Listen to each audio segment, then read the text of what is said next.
J'ai vu des gens prier dans une mosquée. J'ai vu des gens croire en une cause, mais qui n'existe pas. Le comble dans tout ça, c'est le respect qu'il y a derrière tout ça. Alléluia. Respect total. Gloire à Dieu. Alors que, comment une personne peut respecter quelque chose qui n'a pas de... Il n'y a pas d'espérance, il n'y a pas de vie, il n'y a rien du tout. Alléluia. C'est important, parce que la seule relation qu'ils ont avec Dieu, c'est parce qu'on a écrit ça quelque part. Alléluia. Mais nous autres, ce n'est pas le cas. Parce que nous servons un Dieu de vérité. Un Dieu vivant. Combien plus forte raison respecter et craindre réellement ce Dieu. Vous savez, c'est très, très difficile à une personne qui a perdu tout ça de vue, voyez, de croire encore en la puissance de Dieu. Qui croit à la puissance de Dieu ici? C'est important. C'est la question que le Seigneur m'a posée ce matin. Alléluia. Est-ce que tu sais d'abord qui tu es? On a perdu nos réflexes de chrétiens. On ne sait plus qu'est-ce que ça veut dire christianisme. On ne sait plus qu'est-ce que ça veut dire le sang de Jésus. Tout ça est devenu comme, c'est tout simplement un slogan pour nous. C'est comme tu regardes à la télévision et pendant une publicité, on est en train de vanter un produit, ainsi de suite, et dans une publicité, il y a toujours un slogan après pour accompagner. Et la Bible, j'ai comme l'impression que c'est pareil aujourd'hui. Parce que les gens sont là par habitude. Les gens prient juste pour le besoin de la cause. Mais est-ce que nous réalisons réellement ce que Dieu nous a donné? Amen. Est-ce que nous réalisons réellement qui on est? Ce matin, si Dieu ne m'emmène pas là-bas, c'est ce que je suis en train de vous dire là, je ne pense pas que je serai debout ici. Je ne serai pas que je me tiendrai ici debout et enseigner et prêcher la parole de Dieu. Vers 4 heures du matin, mon estomac brûlait comme je n'ai jamais senti. Et j'étais KO, je n'arrivais même pas à me lever debout. Pas du tout. Ça brûlait d'une force. Et qu'est-ce qui se passe? C'est la question que je me pose après. Vous voyez? J'étais inquiet. J'ai dit, Seigneur, je n'ai rien dit à mon Sakoli pour lui demander de me remplacer le même dimanche. Alléluia. Et quand cette pensée négative commençait à prendre racine dans mon esprit, d'où la question, est-ce que tu sais qui tu es? Je me réveille, j'ai dit, effectivement, là, je suis en train de passer, de taper à côté. J'ai pris ma main, j'ai posé sur mon estomac. J'ai dit au nom de Jésus, arrête-toi maintenant. Silence. On a tellement l'habitude de prier, et c'est quelque chose qu'on doit enlever dans nos esprits. Alléluia. Nous prions et on attend la réponse toujours demain. On pense que tu demandes à Dieu quelque chose aujourd'hui, tu dois attendre. Il faut enlever ça dans ta tête. Alléluia.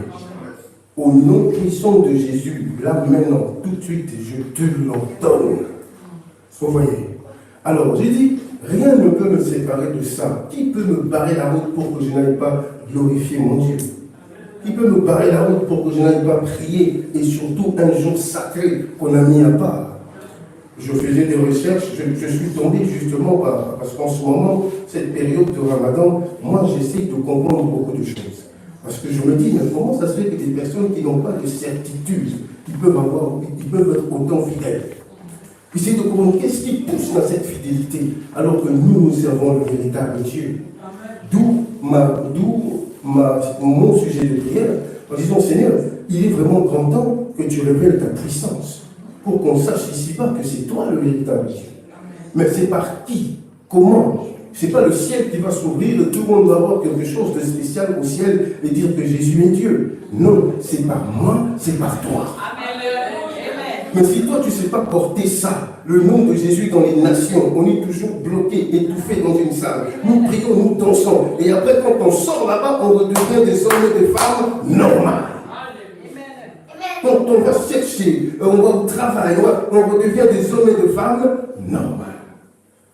Il faut quelque chose, il faut biffer ça, bien aimé. On a le pouvoir et l'autorité. Ce n'est pas toujours le Dieu de demain. Je ferai, il fera, après ça, là. Non. C'est maintenant que ça se passe. Au nom de Jésus. Ma guérison, ce n'est pas pour demain. J'en ai besoin là, maintenant, tout de suite pour aller travailler. Si tu ne me guéris pas maintenant, comment je vais aller travailler? Alors quand Satan se cache derrière des choses comme ça, pour m'éloigner de sa présence, eh bien, il a échoué. Alors ne laisse jamais une montagne se dresser entre toi et ton Dieu, entre toi et ta destinée. S'il le faut, prends les armes que Dieu nous a données spirituellement et combat le bon combat. Ne surtout pas ce qu'on va développer pendant cette période, un esprit faible se laisse toujours dominer. Satan le domine dans ses pensées, dans son âme, dans son esprit, partout. Il se sent petit parce qu'il vit dans la chair et la chair est faible. Amen. Ah, j'ai mal. Au nom de Jésus, je te l'ordonne là, maintenant, tout de suite. Bah! Vous voyez, on doit retrouver un peu cette foi-là, cette croyance-là. Alléluia. Qui croit que le don de guérison existe ici? Vous imposerez les mains aux malades et les malades seront guéris. Vous marcherez sur les serpents et sur les scorpions et sur tout pouvoir de l'ennemi et rien ne pourra vous nuire. C'est important. Mais avant d'aller loin, je vais inviter une sœur qui désire témoigner, dire un mot de la part du Seigneur, très important, parce qu'il faut toujours témoigner. Alléluia. Dieu aime ça. Quand on a quelque chose à dire, il ne nous a pas donné un esprit de timidité. Alléluia. Il faut toujours être reconnaissant, il faut toujours partager s'il y a quelque chose à partager avec le peuple de Dieu. Cela ne se limite pas que au seul pasteur. J'invite la sœur Johanna qui passe devant à Flamand pour le Seigneur.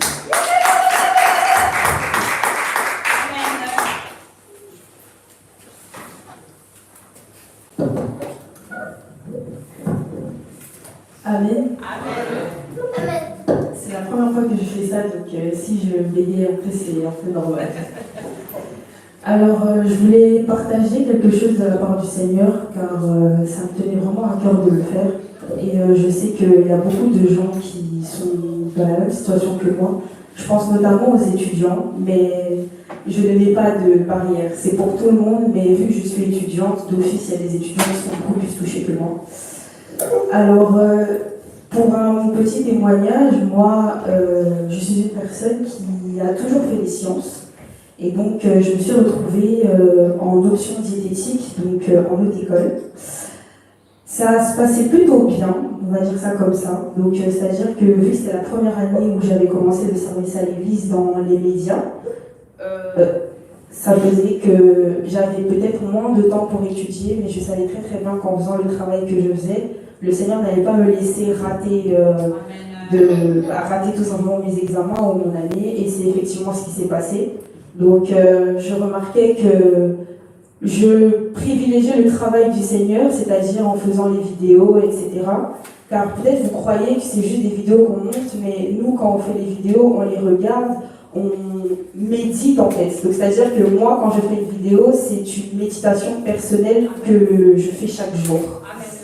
Et en faisant ce travail-là, je me retrouvais parfois, j'avais mes examens, j'avais peut-être pas le temps d'étudier certains examens. Donc je me retrouvais avec peut-être 8 examens, il y en avait peut-être 3 que j'avais étudiés sur 6. Mais ce que je me disais, Seigneur, si je fais le travail pour toi, moi je te laisse te charger du reste. Donc, c'est-à-dire, je ne sais pas comment je vais réussir mes examens, mais mes examens, tu sais très très bien que je dois l'avoir et je vais l'avoir. Et ce qui s'est passé, c'est qu'effectivement, j'avais 12 examens en décembre de l'année passée. J'en ai réussi 8, et dans les 8, il y en a peut-être un que j'ai étudié. Donc, quand j'arrivais en fait à l'examen, je me disais, Seigneur, l'examen, il y a peut-être une page que j'ai étudiée. Cette page-là, je veux l'avoir dans mon examen. Et c'est effectivement ce qui se passait. Cette page-là, elle était dans mon examen. Donc, on veut dire que Dieu ne dort pas, il est là, et quand vous le mettez devant, d'office que le reste il suit. Et ce qui s'est passé, en fait, c'est que diététique, c'était trop petit pour moi. Donc, je me suis dit, je dois faire plus. Et je sais que Dieu... Je me vois faire plus. On est tous capables de faire plus. Donc, je vois pas pourquoi est-ce que je vais me limiter, alors qu'il m'a déjà montré que sur 8 et sur 12 examens, j'en ai réussi 8, alors que j'en ai étudié que 1. C'est que c'est possible. Donc, je me suis dirigée vers le droit. Le droit qui n'est pas forcément une matière, donc une faculté qui est hyper facile. Il y a beaucoup de travail, beaucoup d'organisation, etc., etc. Déjà que j'avais rencontré énormément de difficultés en diététique, je rencontrais que je n'étudiais pas forcément énormément. Alors là, je rentre dans du droit, je dois beaucoup étudier, donc c'est entre je sacrifie mon travail pour le Seigneur, ou alors je ne sacrifie pas mon travail pour le Seigneur, mais j'essaie de m'organiser. Et étant donné que je suis arrivée au milieu de l'année, ça fait que j'ai commencé un peu à stresser, bien évidemment. Je stresse parce que simplement la charge de travail elle est énorme, et en plus de ça, j'ai un laps de temps qui est limité. Donc les autres, ils ont beaucoup plus d'avantages par rapport à moi, vu qu'eux, ils ont commencé le droit avant moi. En plus de ça, j'avais bien précisé que je n'étais pas dans le domaine du droit, moi j'étais dans le domaine des sciences. Et donc j'ai commencé à stresser, je me disais mais c'est pas possible, je me disais mais peut-être que c'est une erreur, peut-être qu'il faut que je retourne en diététique, parce que en plus de ça, vu que c'est la dernière année pour moi pour réussir, après je peux plus faire d'études, donc c'est un peu un qui tout double et c'est un peu un risque aussi que j'ai pris. Et récemment, comme on dit, Dieu parle tantôt d'une manière, tantôt d'une autre, et j'aimerais aussi préciser quelque chose. Pasteur Gabriel Kundo, bien que tu sois mon oncle, que je t'appelle Di Tata, tu es mon pasteur Gabriel Kundo. Parce qu'on ne s'en rend peut-être pas compte, hein, mais ce que le pasteur il dit vient vraiment de la bouche de l'Éternel. Pourquoi est-ce que je dis ça? Parce que récemment, je me baladais un peu sur TikTok et je suis tombée sur une vidéo vraiment qui n'a rien à voir avec les TikTok chrétiens, etc. Et en fait, sur cette vidéo, si je peux vous illustrer un peu, c'était une personne qui était en train de dessiner en fait un feu. Il a dessiné d'abord de manière simple, puis il a dessiné après un peu plus compliqué, et puis il a dessiné ça de manière beaucoup plus complexe. Et en fait, la première réaction que j'ai eue lorsqu'il a commencé à dessiner de manière complexe, c'est « mais c'est du gribouillis ce qu'il fait, c'est pas joli ce qu'il fait. Comment est-ce que tu vas passer du feu à ce que je vois? C'était du noir, c'était du gris, alors que le feu c'est orange. Comment est-ce que c'est possible que ce dessin va ressembler à du feu? » Et effectivement, il s'avère qu'au fur du temps, il est en train de le dessiner, et ça ressemble à du feu. Et derrière, quand la sœur elle était en train justement de modérer, c'est là que je me suis dit, mais Seigneur, en fait, toi t'es pareil. Ça veut dire que moi, je peux voir ce dessin-là comme un gribouillis, mais en fait, la finalité sera avec des précisions, avec des couleurs. Donc, je suis capable de le faire, en fait. Donc, ça veut dire que même si je suis rentrée en février en droit, en juin, vous me voyez en deuxième. Amen. En juin, vous ne me voyez pas en première, en juin, vous me voyez en deuxième.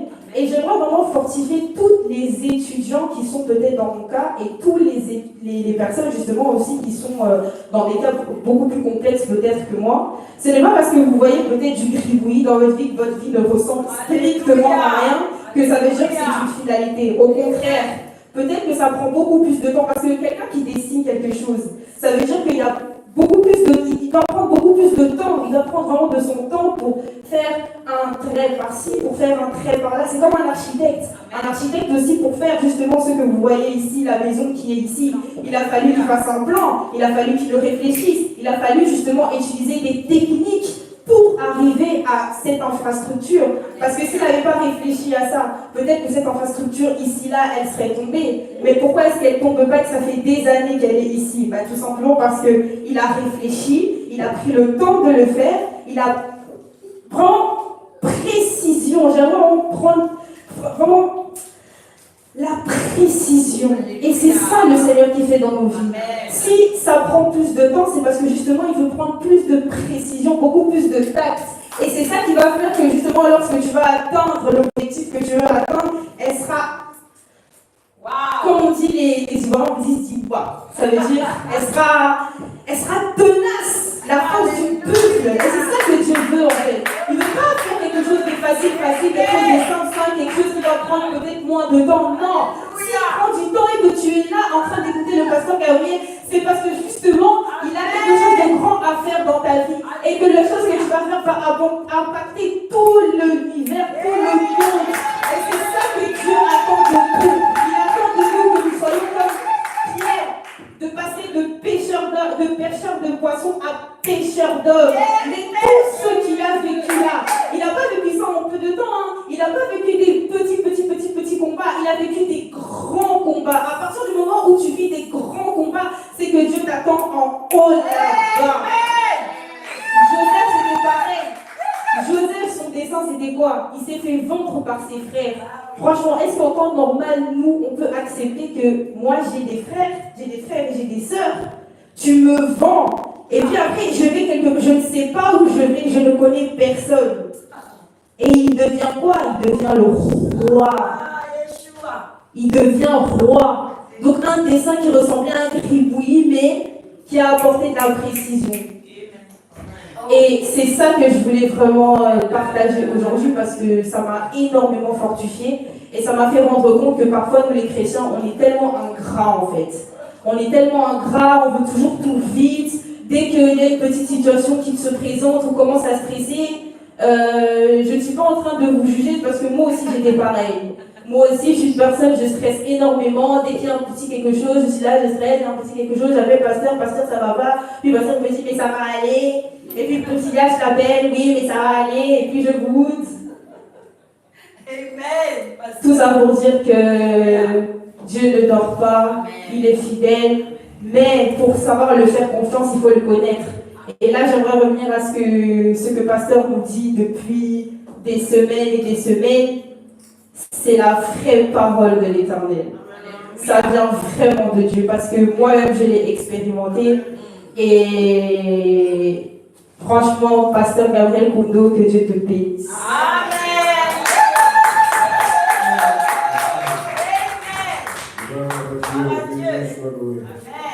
Alléluia. Voilà. Des futurs prédicateurs, prédicatrices, il y en a beaucoup ici. Amen. Alléluia. Amen. On découvre des talents, vraiment ça peut. Amen. On découvre des talents ici. Alléluia. Alors la lumière est assurée. La lumière est assurée. Alléluia. Vous pouvez tout me dire, mais moi, ma réussite, c'est quand je vois Bénédicte parler de la part de Dieu, Trésor faire ce qu'il fait, Déborah passer devant et parler. Moi, j'ai réussi ce que Dieu m'a dit.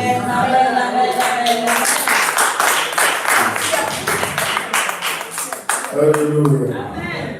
C'est très, très important. On ne donne que ce qu'on. Si tu n'as rien, tu ne vas rien donner. Tu vas prier pour rien. Mais quand tu as quelque chose, tu as un prince de Dieu, tu ne peux que donner, partager. C'est très important. C'est d'ailleurs ça la base du christianisme. Alléluia. Partager. Le partage, c'est très important. Jésus-Christ a dit, qui est le plus grand? C'est celui qui reçoit ou celui qui donne? C'est celui qui donne. Alléluia. Parce qu'il a sacrifié sa vie pour faire ça. Alors Jésus a dit, celui-là est grand. Il est très grand. Parce que lui-même sait combien ce n'est pas facile de faire ce travail, ce métier donner, eh bien, ça suscite des combats énormes parce que nous avons un adversaire qui déteste la vérité. C'est le père de mensonges et il veut absolument imposer cela à tout le monde. Alléluia. C'est important. Alors, reste dans la vérité, enfant de Dieu, lumière, vérité, c'est très, très important. Alléluia. Alors, bien-aimés dans le Seigneur, c'est parti, écoute-moi bien, parce que cette partie, c'est quand même une partie quand même un peu, depuis la semaine passée, mardi, tout ça. Le thème, ce n'est pas peu de choses. Parce que nous sommes arrivés à un moment où les esprits sont réellement en prison. Et on va essayer de comprendre les signes. Parce qu'on nous a donné à nous la parole, justement, et par la prière, d'aller et de délier toutes ces personnes qui sont encore sous l'emprise de l'ennemi. C'est un terrain glissant. Parce que le problème de Satan, ce n'est pas la voiture, la maison, mais son problème, c'est ton âme, c'est ton esprit.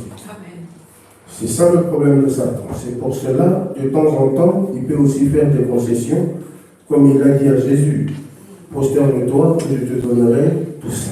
Ça arrive aussi qu'il donne des voitures, de ceci, le pouvoir, il donne. Parce qu'il sait que ce sont des biens matériels. Alléluia. Et tout ça va passer. Mais son problème à lui, c'est réellement l'esprit. C'est la direction. Et on va se concentrer pendant un moment-là, comme on le fait déjà dans nos prières d'intercession, pour préparer le terrain très important à ce grand réveil qui va bientôt souffler, où les brebis égarées, comme je l'ai dit mardi, l'heure est déjà venue, où les morts entendront la voix du Fils de Dieu. Ceux qui l'auront entendu vivront. Alors quand il parle de la mort, les morts, il ne parle pas des morts qui sont dans les cimetières. Il parle de la mort spirituelle. Il parle des vivants. Et on va essayer de définir ça. La mort, un esprit emprisonné. On va essayer de comprendre l'esprit de l'homme. C'est très important pour ma marche avec Dieu, parce que n'oublie pas, on parle, on essaye de comprendre et de connaître notre ami, notre Dieu. Tu ne peux pas marcher avec lui si tu ne le connais pas. On a vu ici dans la parole de Dieu que Jésus a lancé une prédication qui avait choqué tout le monde. Et il est écrit, plus de 70 personnes sont parties. C'est-à-dire, c'est trop dur. Qui peut accepter ce que cet homme a dit? Et Jésus se retourne vers les 12. Et vous, pourquoi vous restez? Pierre qui répond, à qui irons-nous? Tu as la parole de la vie éternelle. Donc tu vois qu'il arrive à un moment où ça se passe comme ça. Pour continuer et que cette relation soit fructueuse, pour que cette communion soit fructueuse, c'est important de le connaître.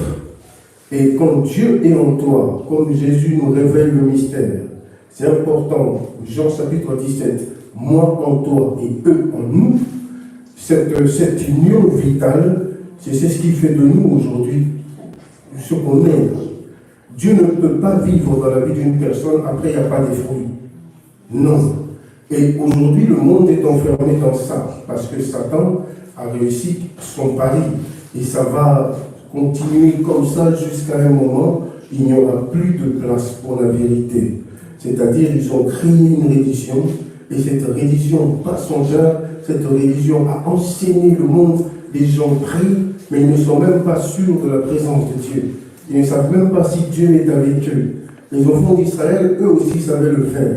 Ils savaient offrir sur l'autel, et fêter, sauter, danser. À un moment, Dieu dit, arrêtez vos bruits là, ce que vous faites. Je n'écoute même pas, je ne suis même pas mieux que vous. Et Dieu parle de la justice après. Il dit, si vous voulez réellement que ces célébrations soient réellement puissantes, Eh bien, d'abord, premièrement, que la justice coule comme un torrent qui ne tarit jamais. Donc on peut être très religieux, on peut aller dans une église où on danse beaucoup, mais Dieu n'est pas là. Parce que ça peut jouer côté homme, côté sentiment, vous voyez un peu. C'est important, côté émotion, ça peut nous aider parfois à croire que Dieu est là. Alors, cette partie, c'est une partie importante parce qu'on va toucher à deux entités importantes. Premièrement, la chair, la faiblesse de la chair. Deuxièmement, l'esprit de l'homme. C'est important parce que ce mélange-là, c'est ce qu'on va lire maintenant, c'est Jésus-Christ qui nous a attirés vers là. En disant, l'esprit est disposé, mais la chair est faible. Alléluia. L'esprit est disposé, mais la chair est faible. On va essayer de comprendre ça. Alors, le thème que j'avais donné depuis le dimanche passé se trouve dans Galates 2, chapitre 2, verset 20. Si je vis à l'idée, ce n'est plus moi qui vis, j'ai été crucifié avec le Christ. Ce n'est plus moi qui vis, mais c'est le Christ qui vit en moi. Vous voyez? Et on va essayer de comprendre cette parole de l'apôtre Paul et voir comment lui a réussi son pèlerinage avec Dieu. Comment il a marché avec Dieu et on a vu les fruits que celui-là marchait réellement avec Dieu. On ne peut pas dire qu'on a Dieu et après il n'y a rien. C'est pas possible. C'est pas possible. Dieu, c'est le contraire de la stérilité, c'est le contraire de l'échec, c'est le contraire de tout ça. Alors quand Dieu vient dans la vie d'une personne, automatiquement tout change. Le cœur devient fertile. Et tu vois les fruits qui commencent à... Tu vois, je m'épanouis désormais sur le plan spirituel. C'est important. Alors qu'on a mis l'accent sur la chair aujourd'hui. On a mis l'accent sur l'aspect extérieur aujourd'hui. Alors que l'intérieur est complètement et totalement pourri. Alléluia. Ça m'étonne de voir une dame qui se réveille tous les jours à 2 heures pour prier, mais elle prive les enfants de son mari de nourriture. Dites-moi, qu'est-ce que ça veut dire ça? Alléluia. Donc vous voyez ce genre de personnes qui pensent qu'il a Dieu. Moi je me réveille tous les jours à 2 heures, j'ai Dieu. Mais salama. Oui. Ce sont ce genre de choses-là qu'on va essayer de comprendre un peu. Voyez un peu. La religion a pris une place primordiale. Comme je partage avec une sœur hier, si aujourd'hui on a perdu la voie de la véritable adoration, c'est parce qu'on s'est éloigné de Dieu. On ne sait même plus qu'est-ce que ça veut dire la véritable adoration. On est tellement loin qu'on a créé notre truc à nous et on vit là et c'est ce qu'on fait et Dieu est là-bas en face. Il nous regarde. Amen. Voyez. Alors on a besoin de restaurer notre amitié avec Dieu. C'est comme si un ami, ça arrive entre deux amis, à un moment ils se disputent, et comme on dit en lingala, parce que ça ne passe plus le courant. Mais à un moment, tellement l'amitié, l'amour était fort, il n'y avait pas d'autre issue que la réconciliation. Et pendant cette réconciliation, il faut absolument faire attention de ne plus heurter le cœur et la sensibilité de l'autre. Parce que tu sais qu'est-ce qui a fait qu'aujourd'hui, il y a une séparation entre vous. Alléluia. Ça peut être dans un foyer, ça peut être dans beaucoup de domaines. Quand il y a séparation, c'est qu'il y a divergence d'opinion. Alléluia. C'est très important. Mais là, après, quand je comprends ma part de responsabilité, c'est là que les choses commencent à bouger. Si tu ne sais pas que ce que tu vis là n'est pas bien, comment tu vas changer ça?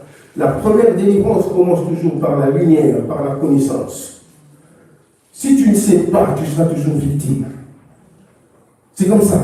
Aujourd'hui, je sais que je parle trop, je dois changer ça. Si je ne change pas ça, c'est parce que je ne sais pas que c'est pas bien. C'est comme Mike Tyson, vous connaissez le boxeur, quand il était encore le plus jeune champion du monde, il dit quelque chose, moi je volais, je tabassais les gens, le jour, la première fois qu'on m'arrête par la police, je me retrouve dans un commissariat, et après on me dit que c'est pas bien. Comment ça c'est pas bien? Voler, c'est tout à fait normal, parce que moi j'ai grandi dans tout ça. C'est pour ça que Jésus a dit, vous connaîtrez la vérité, et la vérité vous affranchira. Parce que ce qu'il avait à dire, ce n'était pas facile à écouter.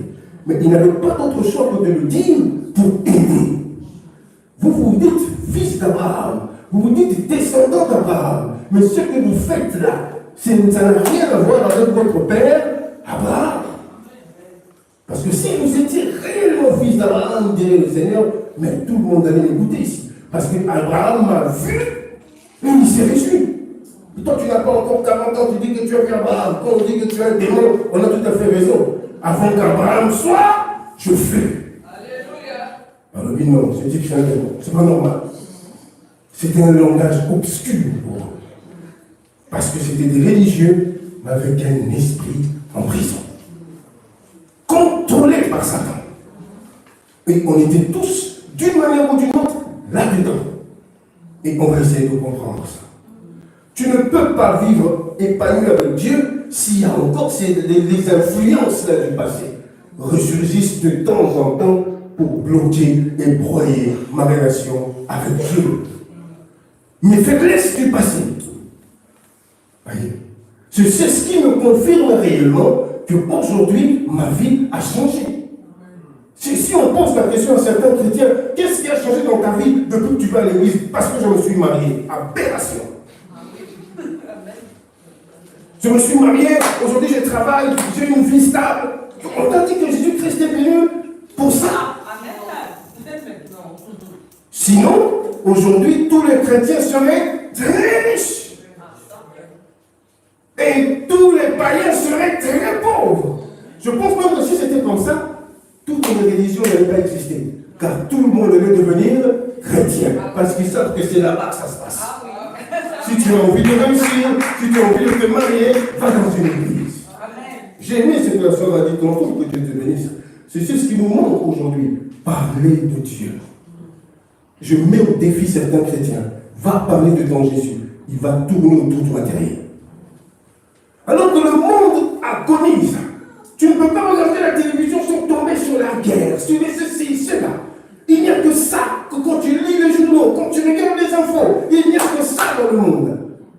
Et c'est là que tu sens que l'Église n'existe plus au milieu de tout ça. Le monde a besoin de son amour. Son amour par la prédication, parler de Jésus, parler de son amour. C'est ce qui a fait qu'un homme comme moi, j'ai donné ma vie à Jésus. Pas parce qu'on m'avait invité dans une église que là-bas je pouvais avoir des papiers, parce que je n'en avais pas. C'est l'amour de Dieu qui m'a attiré. Pécheur que je suis, qu'est-ce qui se passe? Pourquoi moi? Tous ces genres de questions, j'étais dépassé de voir l'amour et la patience de Dieu dans ma vie. Dieu serait un homme, je n'aurais pas la chance d'être ici devant et de parler. Parce qu'un homme est rancunier. Un homme n'oublie jamais. Comme une dame a dit, je te pardonne, mais ça ne veut pas dire que j'ai oublié. Non, tu n'as pas pardonné. Amen. Je te pardonne, mais je n'oublie pas moi. Hein? Si Dieu était un homme, tu t'imagines? Je te pardonne, mais je n'oublie pas. C'est le contraire de Dieu. Quand il pardonne, il obéit. C'est comme ça que ça se passe. C'est pour ça que la vie passée, on le verra, a été clouée. Quelles que soient mes bêtises, mes limites, ma folie, tout ce que j'ai fait, cette vie-là n'existe plus. Cette vie a été crucifiée avec le Christ. Et si je vis aujourd'hui, ce n'est plus moi qui vis. Tu comprendras cette révélation. Mais c'est le Christ qui vit en moi. Alléluia. Parce que si c'était toi ou moi, eh bien, c'est la catastrophe. Alléluia. Si c'est toi qui vis encore dans ta vie, eh bien, cette partie-là, après cette prédication, doit mourir. Parce que c'est ce qui bloque beaucoup entre toi et ton Dieu. Alléluia. Est-ce que vous êtes là? Oui. Vous êtes là? Vous voyez? Alors ça va nous aider à comprendre aussi beaucoup de réalités. Donc on a deux points essentiels. On comprendra la complexité de l'esprit. L'esprit de l'homme. Alléluia. C'est tellement profond que moi j'ai toujours dit un esprit emprisonné dans un corps limité. Le corps, la chair est limitée, mais en nous, il y a, je peux même dire, une force qui est illimitée. Paf, Satan sait que c'est la partie à saisir pour contrôler l'homme. Alléluia. Pour le contrôler. C'est comme ça. Si notre évangile est encore voilé, c'est pour les incrédules, dont le Dieu de ce siècle a aveuglé l'intelligence. Il dit c'est pour ceux qui périssent. C'est important. Un exemple bête pour bien faire comprendre ça. Quelqu'un qui fume, comme moi dans le passé. Même sur le paquet, là, qu'est-ce qu'on a écrit? Fumer provoque des cancers. Tu le sais ou tu ne le sais pas? Pourquoi tu continues à fumer? C'est un exemple. Pourquoi? Parce que tu sais que c'est pas bien. Pourquoi tu le fais? Il y a un problème. Moi, je ne peux pas dire à mon fils Daniel ne fume pas, alors qu'à la maison, il ne peut pas fumer. Quel père est responsable? Papa, tu sais que fumer n'est pas bien. Toi-même, tu me dis que fumer n'est pas bien. Pourquoi tu fumes? Alléluia. C'est important. Je n'ai pas la force, il n'y a rien dans tout ça. Comment je peux prospérer avec mon Dieu s'il y a encore cette faiblesse? Alors, on va voir et on va comprendre qu'est-ce que Dieu a fait, prévu pour boucher, combler cette lacune. Matthieu, chapitre 26, premier verset. Ça vous intéresse? Amen. Alléluia. Amen. C'est important.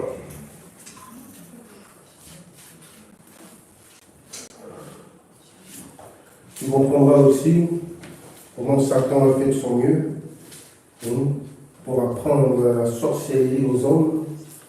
Tout ça, c'est le plan spirituel, n'est-ce pas? Un soi-disant prophète a dit, ce n'est pas la doctrine de Jésus qui sauve, mais c'est la spiritualité. Mais il se dit pasteur, prophète de Jésus-Christ. Peut-être que vous les suivez parce que vous aimez trop regarder ces choses en ligne. Alléluia. C'est la spiritualité, mais ce n'est pas la doctrine qui sauve. Comment? Qu'est-ce que tu veux nous dire exactement par là? Ce n'est pas la doctrine, mais c'est la spiritualité. Ce monde-là est tellement vaste et complexe que si tu n'es pas encadré, tu es perdu. Amen. On y va. Matthieu 26, 36.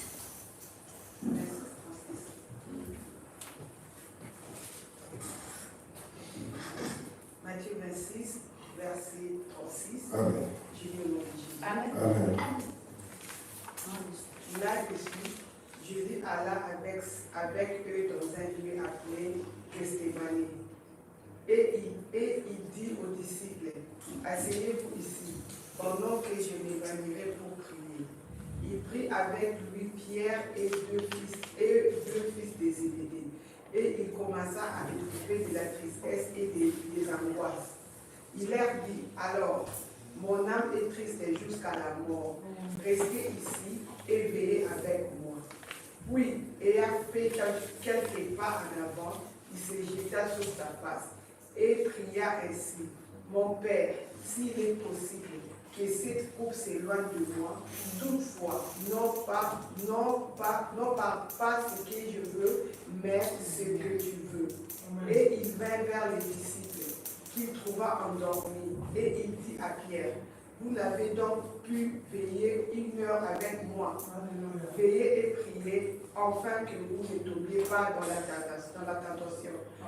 L'esprit est bien disposé, mais la chair est faible. Amen. Il s'éloigna une seconde fois et pria ainsi. Mon Père, s'il n'est pas possible que cette coupe s'éloigne sans que je la boive, que ta volonté soit faite. Il revint et il le trouva encore endormi, car les yeux étaient appesantis. Il les quitta Et il s'éloigna. Il pria pour la troisième fois, répéta les mêmes paroles. Puis il alla vers ses disciples et leur dit, vous dormez maintenant et vous vous reposez. Voici l'heure est proche et le Fils de l'homme est livré aux mains des pécheurs. Levez-vous alors, voici celui qui me livre s'approche. Parole du Seigneur, tu peux t'arrêter là. Amen. Amen. Amen. Voilà, bien-aimés dans le Seigneur, vous connaissez tous l'histoire. C'est important, cette nuit. Ce jour-là, tout devait se décider. Là. Absolument tout. Comme on dit, il était à la croisée des chemins. Où il fallait choisir le bon chemin. Il ne fallait pas se laisser engloutir. Il ne fallait pas se laisser aller dans les émotions. Alléluia. Parce que quand on laisse les émotions prendre le dessus, très souvent on prend toujours la mauvaise décision. N'est-ce pas? Il ne fallait pas laisser tout ça, parce que Jésus était dans un état incroyable, la Bible le dit. Il était dans un état incroyable, mais il fallait faire attention pour ne choisir que la volonté de Dieu. Ça, c'est une démonstration d'une personne qui vit avec Dieu. C'est une démonstration d'une personne qui a le Saint-Esprit en lui. Voyez, parce que humainement parlant, on se laisse aller sur beaucoup de choses. On est englouti par beaucoup de choses. Tu vois? Et on n'a pas la force nécessaire pour réagir. On peut savoir que ce n'est pas bien, mais on n'a pas la force de dire non. On peut savoir qu'ici, ça ne sert à rien, mais on n'a pas la force. Vous voyez? Jésus-Christ qui démontre ce jour-là, c'était un enseignement puissant et pour ses disciples et pour nous des siècles après. Pour démontrer qu'est-ce qu'il faut faire avant de prendre une grande décision. La prière a pris une place importante dans ce que le Seigneur faisait. Parce que la mission, c'était pas une mission simple et facile. Il s'est retrouvé là parce qu'il est venu dans le monde pour faire ça. Il ne pouvait pas se comporter en lâche et partir comme ça, soi-disant que c'est trop dur. Cette partie-là déjà, c'est important. Pendant qu'il priait, il se fortifiait dans la prière. C'était la seule manière pour lui de traverser tout ce calvaire et d'atteindre ses objectifs. C'était très important pour lui. Luc nous explique dans sa version qu'à un moment il priait tellement qu'un ange du Seigneur est descendu du ciel pour le fortifier. Sa sueur s'est transformée en mouvement de sang. Il était fait. Tellement il était angoissé. Mais ce qui me frappe, c'est quoi? Malgré ce ressentiment-là, il n'a pas laissé ces choses-là l'envahir pour le pousser à prendre une décision qui n'a rien à voir avec les plans de Dieu. Alléluia. Il s'est servi de la prière pour rester là. 3 fois, il s'éloigne seul, à seul, tête à tête avec Dieu, pour essayer de puiser cette énergie. Mais à chaque fois qu'il revenait, il trouvait ses disciples endormis. Le contraire de ce que lui faisait. Et pendant qu'il trouvait ses disciples endormis, Jésus disait, mais qu'est-ce qui ne va pas? Vous êtes incapables de veiller même 1 heure avec moi. Veillez et priez pour ne pas céder. Autrement dit, selon d'autres versions. Pour ne pas céder et ne pas tomber dans la tentation, selon d'autres versions. Et Jésus qui révèle, la chair est faible. C'est pour ça que vous êtes incapables de faire ce que moi je vous ai demandé de faire. Qui a compris. Prenez mon exemple. Moi je me retire pour prier. Et à chaque fois que je reviens, je vous trouve endormi. Alléluia. Assoupissement spirituel. Une personne qui spirituellement n'existe plus spirituellement et que la chair a pris le dessus, c'est une personne qui peut devenir très religieuse. Et ça, c'est très dangereux. Vous voyez? C'est pour ça que je vous ai dit, Dieu peut être en face de toi, toi tu es de l'autre côté, Mais la sensibilité spirituelle n'existe tellement plus, car Jésus, Ésaïe l'a prophétisé. Ce peuple-là n'a plus aucune sensibilité. Ils ont tout perdu. Vous avez des yeux, mais vous ne voyez pas. Comment tu peux expliquer ça? C'est-à-dire que quelque part, spirituellement, il y a un problème. Tu as des yeux, mais tu ne vois pas. Combien se sont retrouvés dans une telle situation dans leur vie? Tu as des yeux, tu sais, tu vois. Mais, et on dit, tu as des yeux, tu ne vois pas, les oreilles, et tu n'entends pas. Le cœur de ce peuple est devenu insensible. C'est une situation, c'est difficile pour moi. Si j'ai réellement la force de Dieu en moi, c'est compliqué de passer à côté d'une telle chose. Si tu n'as pas Dieu, tu es capable de te retrouver même en enfer. Et tu ne soupçonnes absolument rien. Combien ont couché avec des hommes bizarres spirituellement? Vous dormez, vous vous réveillez le matin, sans même que tu sentes ou que tu soupçonnes que cet homme-là ou cette femme-là, son état d'âme, sa vie est bizarre. Combien? Tu te retrouves dans une maison hantée, mais tu ne sais même pas comprendre la situation dans laquelle tu te retrouves est une situation qui ne te reflète pas. Mais le cœur de ce peuple est devenu insensible. Comme on dit chez nous à Guine, Mabukana Adaya. Alléluia. Quelle que soit l'opportunité, moi je la saisis. C'est important de ne pas perdre cette vision-là spirituelle. Jésus a dit, vous dormez. Vous êtes incapables de comprendre. Le Fils de l'homme va être livré. Un événement incroyable se prépare. Mais vous êtes incapables de vous projeter jusque-là. Parce que spirituellement, vous dormez. Oui. Spirituellement, vous êtes incapables de dominer cette fatigue.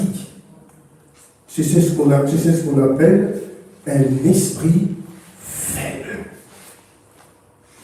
Mentalement, moralement, psychologiquement, ou parfois on laisse les émotions prendre le dessus. Les sentiments prendre le dessus. Et cela, on peut se trouver spirituellement aveugle et sans comprendre réellement, ni sentir ou flairer le danger qui se profile à l'horizon. C'était un message puissant pour eux ce jour-là et pour nous. Vous êtes incapables de faire ce que je vous ai demandé. Qu'est-ce que je vous ai demandé de faire? C'est de veiller avec moi une heure. Mais vous êtes incapables de faire ça. Et Jésus qui explique, la chair est faible.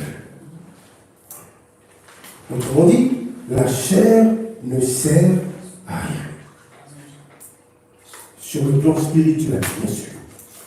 Mais il dit, c'est l'esprit qui vivifie. La chair ne sert à rien. Mais c'est l'esprit qui vivifie. Faire passer ce message et comprendre l'origine de l'échec. Que cet état d'âme, cette position que tu as, tu ne peux rien faire de bon.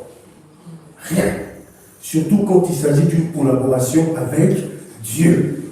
Tout deviendra lourd pour toi. Tu seras incapable de porter certaines choses.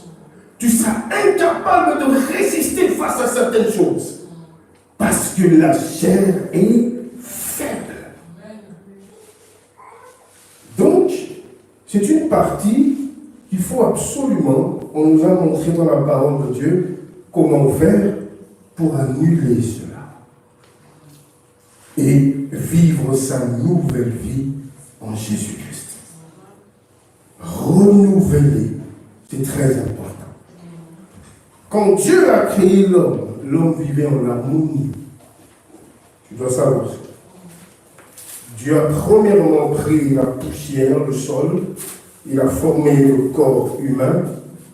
Donc par là, on comprend, dans les trois parties que compose, tu vois, l'être humain, le plus faible qui ne sert à rien, pas ne sert à rien, tu comprends ce que je veux dire par là, c'est le corps. Parce qu'il a fait le corps d'abord, et Dieu souffla sur ce corps. Et l'impact de ce souffle, qu'est-ce qui s'est passé? L'homme devint une âme vivante. Vous voyez? Donc, la partie la plus importante dans l'homme, ce n'est pas son corps. S'il se préoccupe trop de son corps, il s'appuie trop sur son corps, même Satan avait compris ça. Le plus important, ce n'est pas d'attaquer son corps, parce que son corps n'est qu'un emballage. Le plus important dans lui, j'ai vu un souffle, créé à l'image et à la ressemblance de Dieu. Ce n'est pas le corps, mais c'est le souffle du Tout-Puissant que nous portons en nous. C'est ça l'esprit. Et ce côté-là, c'est ce qui a fait de Adam le roi, le souverain, le tout ce que tu veux. Parce que c'est celui-là qui devait absolument régner ce moment-là. Mais qu'est-ce qui se passe? Satan va les cibler, les attaquer. Le but de Satan, ce n'était pas de s'emparer de son corps.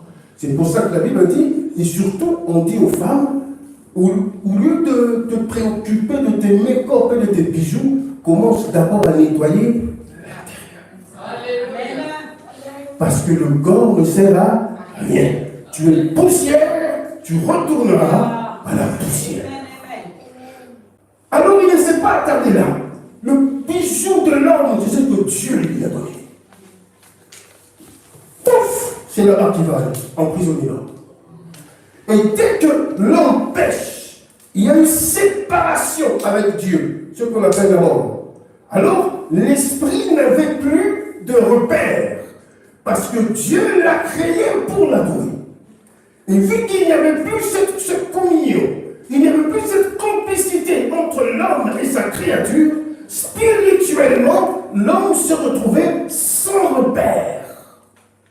Parce que son esprit, normalement, son âme, son esprit, comme dirait David, soupire auprès de son Créateur.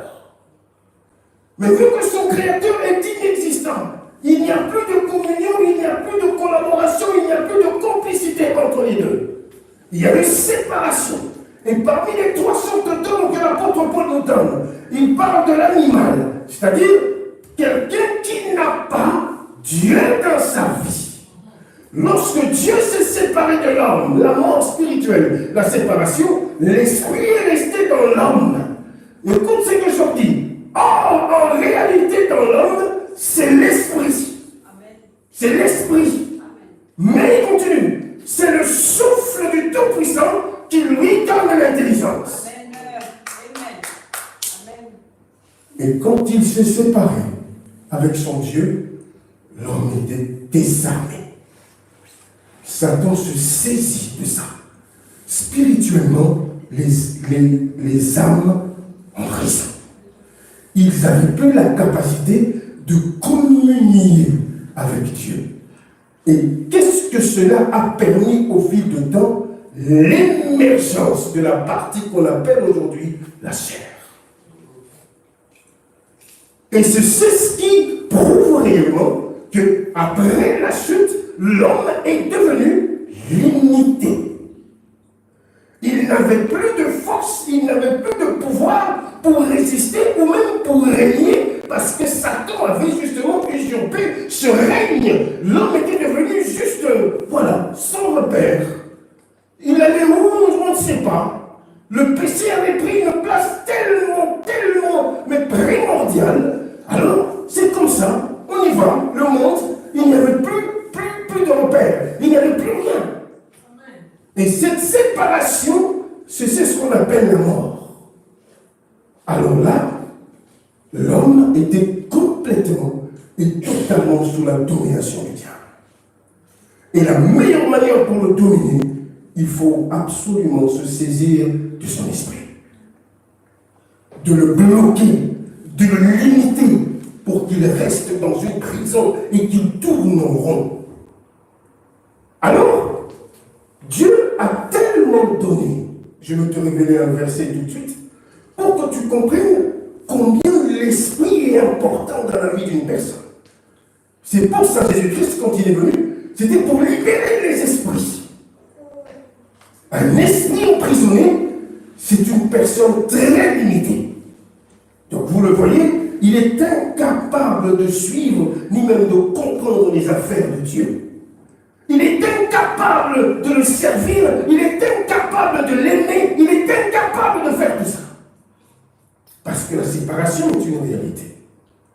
Alors finalement, spirituellement dominé, et bien charnellement, il n'y avait plus la capacité de riposter ou même de répondre. Tout ça a tout simplement confirmé sa domination. Alors vous le voyez, Jésus qui révèle, c'est la chair qui est faible. Ne l'oublie jamais. Et plus loin il nous dit, la chair ne sert à rien. Mais c'est l'esprit qui vivifie. C'est important. Une personne qui a des problèmes spirituels, même son regard le trahit. Son regard. Quand on est perdu, tombé spirituellement, le regard, l'expression du visage même trahit. Qui a des problèmes spirituels là-dedans? Et c'est très compliqué pour une personne qui est en prison de comprendre ça ou même de détecter ça parce que la religion le pousse à croire. Parce qu'il se réveille à minuit que Dieu est avec lui.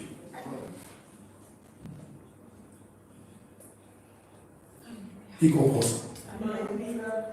Alléluia. Alors, l'esprit de l'homme, c'est important. L'ignorance de son mode de fonctionnement a permis au diable d'avoir toujours 2 pas d'avance sur nous. La complexité de son esprit, c'est que Dieu le souffle le Tout-Puissant en nous.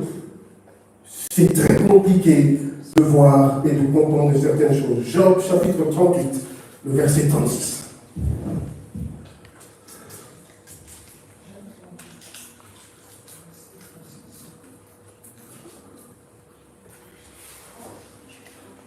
Job 38, 36. Job 38, 36. Amen. Qui m'a mis la sagesse dans le cœur, ou qui a donné l'intelligence à l'esprit? Oui, s'il te plaît. Est-ce que tu es là? Ah. Amen, amen. Gloire à Dieu. Qui a mis? Qui a mis la sagesse dans le cœur, Et ou qui a donné l'intelligence à l'esprit? merci. Alléluia. Tu comprends un peu maintenant la nuance là? Parce qu'on parle de la sagesse et de l'intelligence. Alléluia. Merci, ma soeur. La sagesse et l'intelligence. Et qu'est-ce que Dieu dit? La sagesse se trouve où?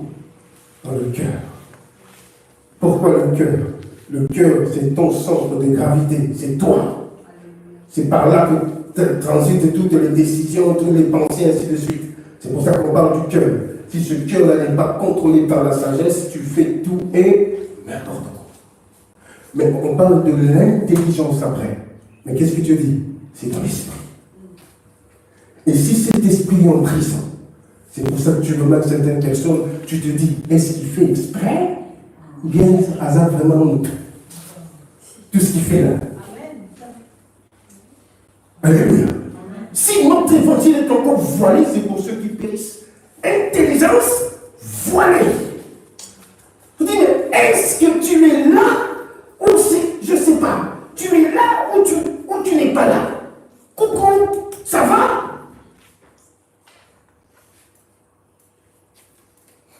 Comme si je faisais exprès, alors qu'en réalité, je ne fais pas exprès. Alléluia. Alors qu'en réalité, je suis tellement loin qu'on m'a privé tout simplement de cette partie. Vous voyez? Aujourd'hui, les gens que vous voyez, qu'est-ce qui se passe? Ces gens-là savent et comprennent l'importance de l'esprit. Tous les occultistes, ils passent par où? N'est-ce pas par l'esprit?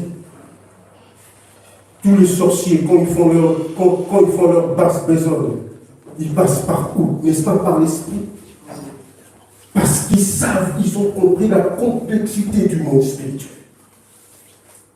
Celui qui domine spirituellement domine la terre.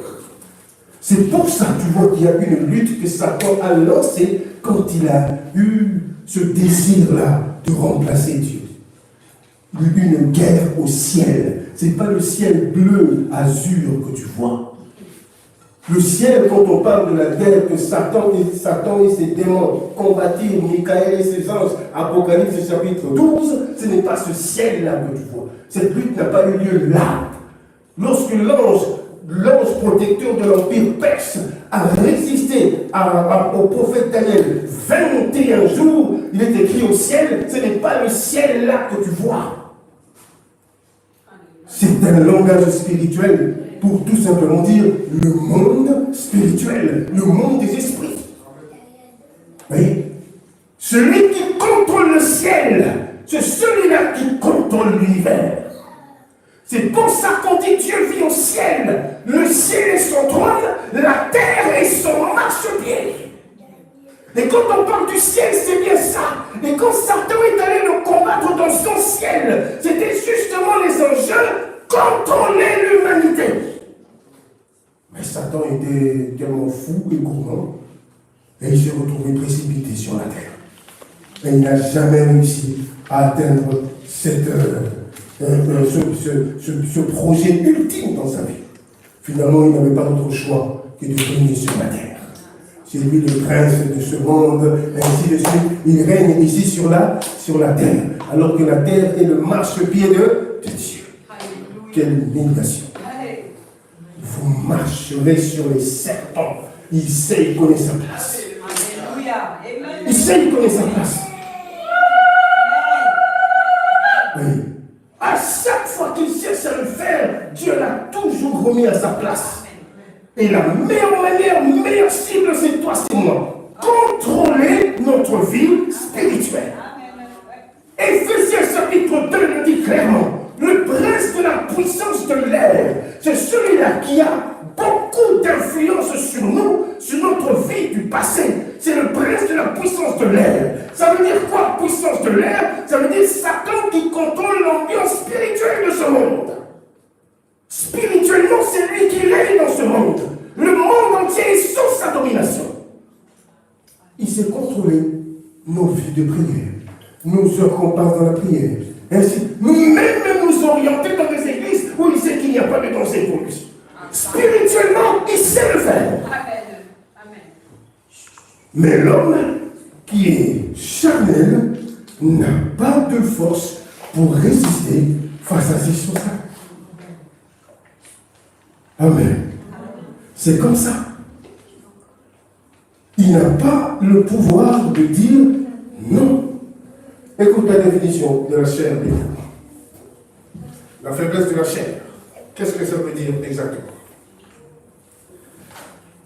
La nature humaine pécheresse. Ça commence à prendre forme. La nature humaine pécheresse. C'est quoi cette nature? C'est dont je t'ai expliqué. Après la chute, l'homme avait perdu son aura. Et automatiquement, la nature pécheresse. C'est ça. La nature d'Adam qui fait, c'est bien ça, la chair, bibliquement. La vie qu'on a tous menée dans le passé.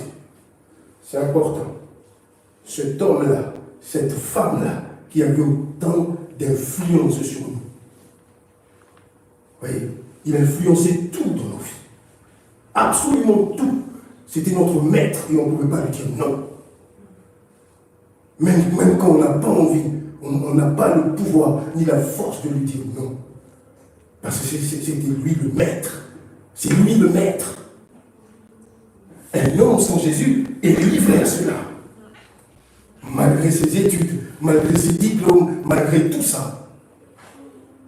C'est impossible de vaincre cette partie-là. Tu vas le voir avec des cravates, costumes, lunettes, tout ça qui parle français, je ne sais comment, mais un aventurier. Son costume, cravate et son français là cachent des aventures incroyables.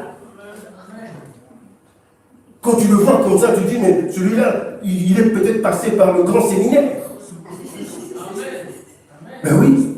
Moi, j'ai vu un homme, il y a des années, sa fiancée qui vient me dire, ah non, il est méchant, tout ça. Elle dit, ok, ça va, rendez-vous. La personne débarque devant moi. Je dis, mais ce type est ça. Oh, l'apparence qu'il avait, laisse tomber. Il y avait des lunettes comme ça, comme tu sol. Tu vois, vraiment salé. Un prêtre. Tu dis, celui-là, il est incapable de faire du mal à une mouche. Donc si tu as des problèmes avec lui, c'est toi. Mais cette apparence-là cachait une sorcellerie. Pour faire ce qu'elle a fait à cette femme-là, il faut être sorcier. Et tu n'es pas sorcier, tu ne peux pas faire ça.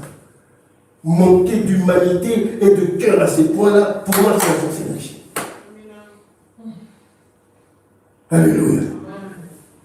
Sa fiancée trouve qui dans sa chambre? Sa propre petite sœur avec monsieur le prêtre. Monsieur le prêtre, donc toi tu vas prendre la petite. Ah, nous allons vous avouer. C'est pas possible. Vous voyez, l'habit ne fait pas le moine. Tu ne peux pas juger quelqu'un par rapport à son apparence. Tu ne peux pas prêcher avec mes baskets et dire, mais pasteur, le basket a pas de. Aujourd'hui, pasteur, c'est ça. Hein? Il faut se cacher une apparence, voilà, papa pasteur, tout ça.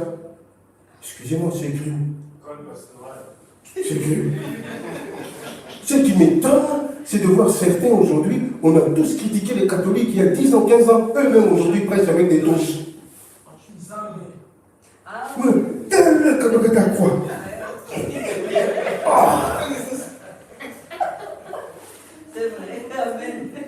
C'est pas possible. Avant d'imposer le même, il va devoir faire une bise.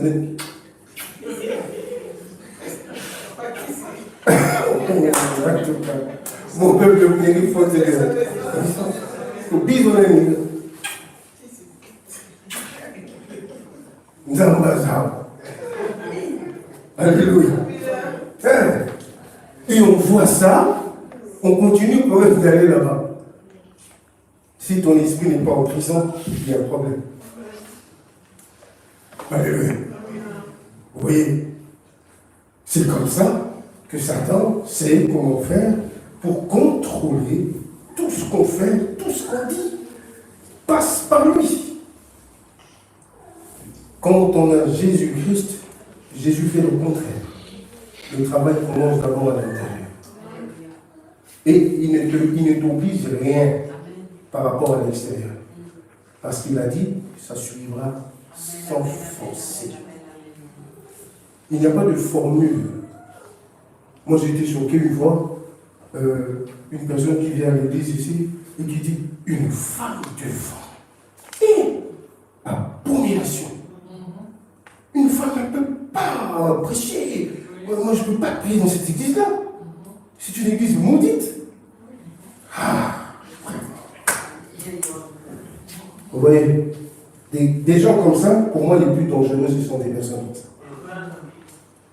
La femme ne peut pas avoir des petits bijoux, mettre des rouges à lèvres. Dis, Jésus va t'emmener en enfer parce que tu as fait, je ne sais pas quoi, là, tu as fait des cheveux.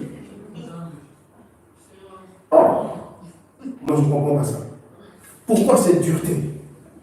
Juste pour nettoyer l'extérieur. Pourquoi? Tu peux avoir cette apparence que tu as, pas des poudres, pas des rouges à lèvres, pas des je ne sais pas quoi, alors que ton cœur est sombre et noir. Kotonga yo, kotonga yo, kofinga yo.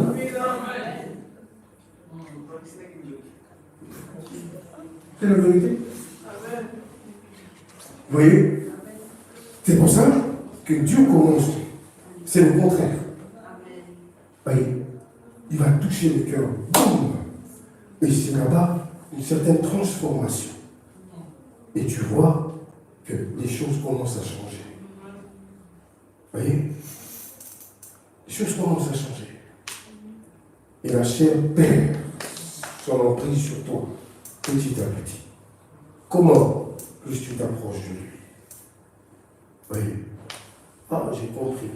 Maintenant, j'ai compris que j'étais dans l'erreur. Ah, j'ai compris ça. Ça va t'aider dans beaucoup de choses. Quand tu comprends seulement ta part de responsabilité, sans Jésus, tu ne peux pas comprendre. Qui peut t'emmener jusque-là à examiner ta vie et à te dire, ah, non, pas ça. Qui peut t'emmener jusque-là sinon le Seigneur? Il y a quelque chose qui ne va pas. J'ai compris. Oh là là, tu es béni. Tu es béni. C'était peut-être la raison de ton échec hier. Si cet échec s'est répété, parce que quelque part j'étais dans l'ignorance, je ne le savais pas. Et aujourd'hui je sais. C'est là que les affaires se compliquent pour toi. Comme aujourd'hui tu sais que tu ne peux plus faire ça. Combat. Mais quand tu étais noir, aventurier, courir derrière les filles, il n'y avait pas de combat. Mais le jour où tu veux te ranger ta vie et dire que maintenant là, une fille, une femme, je veux ranger ma vie, on y va. C'est le combat. Quand l'esprit est en prison, tu ne peux pas comprendre ces choses. C'est difficile. Quand l'esprit est faible, tu ne peux que capituler face à beaucoup de situations. Un groupe de prophètes à Kinshasa, surtout eux, ils ont appelé une dame que j'ai eu au téléphone récemment. Ils ont détruit son foyer. On était, je ne sais même pas où, quelle montagne à Kin. On a prié, Dieu nous a dit que ta femme, elle est une femme adultère. Voilà, un bateau qui n'a jamais fait ça. Et le mari, non, je vais appeler toi, sors de ma maison. Un groupe de prophètes. Ils ont compris leur victime, ils ont compris sa faiblesse, et ils ont attaqué. Comme esprit faible, les yeux fermés, spirituellement, il n'y a rien, tu ne peux que dire oui, amen, à des trucs comme ça. Mais la connaissance et la lumière m'aident à ne pas tomber dans des choses comme ça. Amen. Si c'est que tu me dis, ne reflète pas la parole de Dieu, c'est une prophétie qui ne vient pas de Dieu, tout simplement. Esprit faible, parce que, avec un peu de souci d'amour, tu n'as pas d'autre choix que de tomber entre les mains des charlatans comme ça. Alléluia. C'est très important. L'intelligence dans l'esprit. Amen. Ils ont développé ce monde, ces gens-là. Vous avez vu. Parce qu'ils se sont servis de ce côté-là spirituel. Ils sont allés puiser leur intelligence dans le monde des esprits. Mais c'était déjà prévu par Dieu, ça c'est sûr et certain. Parce que Adam avait reçu la mission de garder, de développer, de cultiver le jardin. Vous voyez, c'était dans l'esprit de Dieu, cette modernité qu'on voit aujourd'hui. Mais Satan s'est servi de ça, de cette chute, pour précipiter les choses et nous envoyer là où on est aujourd'hui. Il a collaboré avec l'homme et aujourd'hui, regardez là où on est. Donc, ces gens-là que vous voyez à la télévision, ce sont des véritables fils de la gnose. Spirituellement, ils sont blindés. Ils font des sacrifices terribles. Terribles. Il faut aller coucher avec des petites filles, il faut faire ceci, il faut aller coucher avec des hommes. Vous voyez, tout ça, c'est sur le plan spirituel. Ce sont des sacrifices spirituels. Parce qu'ils savent la force qu'ils vont tirer quand ils vont faire des abominations comme ça. Et nous, chrétiens, c'est le contraire. Pour qu'on ne plonge pas dans notre vie spirituelle avec Dieu et crier avec cette intelligence, cette clairvoyance, cette ingéniosité, se retrouver dans des situations incroyables, on est bloqué dans la chair. Les désirs de la chair, les besoins de la chair, sac, voiture, patati, patata. Alléluia. On est bloqué dans ça. Alors qu'on a la possibilité d'aller beaucoup plus loin que ça. On a la possibilité de créer et d'atteindre une dimension spirituelle, vous n'avez pas idée. Mais on est coincé dans la chair. Et ça, c'est compliqué de collaborer avec Dieu. C'est très, très compliqué. Romains, chapitre 8. Alors, on va lire que les versets. Gloire à Dieu. Et on va continuer.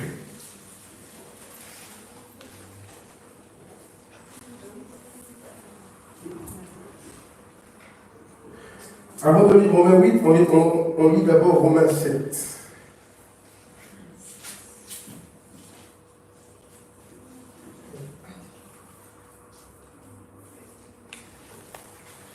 Romains 7, 14. Et on va dans Romains 8 et on passe direct. Romains 7, 14. Nous savons en effet que la loi est spirituelle. Souligne le mot spirituel. Que la loi est spirituelle. Donc c'est-à-dire, ce que moi je te dis là, c'est pas pour que ça vienne tomber ta tête, mais c'est spirituel. Alléluia. C'est important. Tu peux être là, tu me regardes comme je te prêche là, mais en vérité tu n'es pas là. C'est ton corps qui est là. Ton esprit n'est pas là. Ton esprit n'est pas là. Vous voyez comment l'ennemi est méchant. Ton esprit est ailleurs. Peut-être que ton esprit est dans ton fond où tu as laissé à la maison. Peut-être que tu es là-bas. En ce moment, tu penses déjà à des trucs comme ça. Tu penses à ça, à ce que tu vas faire après le culte. Tu es déjà là-bas. Oh, oui. Agendas par glace. Alléluia. Tu n'es pas là. Tu n'es pas là. Et des gens comme ça, difficile de se concentrer, difficile de rester concentré plus de 10 minutes, difficile de... Non. Parce qu'on nous empêche d'aller profond. Dès que tu commences à te concentrer profondément, tu sors. Une pensée qui t'envoie la snap en haut quelque part. Alléluia. Ben voilà. Ce sont des signes, n'est-ce pas? Je ne suis pas tranquille dans la présence du Seigneur. Je dois bouger, je dois faire ceci, je dois faire cela.